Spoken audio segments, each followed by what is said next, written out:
They're cutting a line through the ice right now to draw the water that's pooling in front of this gentleman's house to the catch basin.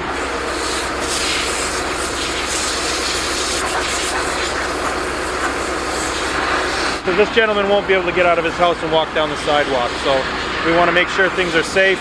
The water's flowing to where it has to go. A lot of times when we can't find the catch basin, we'll suck the water up, and the leads are frozen underground. So we need to suck the water up to get a visual of what's underneath inside the catch basin so that we can steam the ice that's inside the bin itself.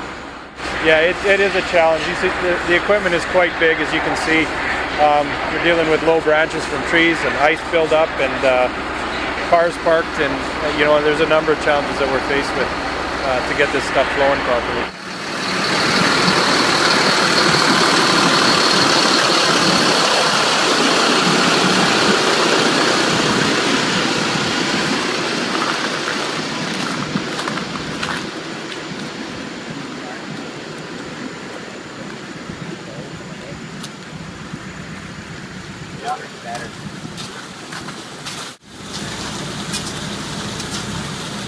They come to a place that's holding water.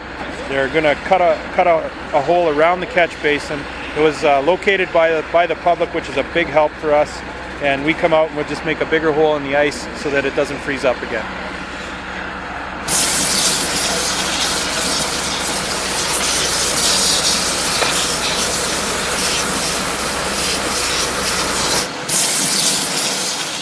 But generally we're here for the public. We love their input, especially when they come and they ask some questions. They want to know what we're doing. We'll stop what we're doing. We'll explain to the general public what's happening, and generally they're pretty satisfied with what we're doing.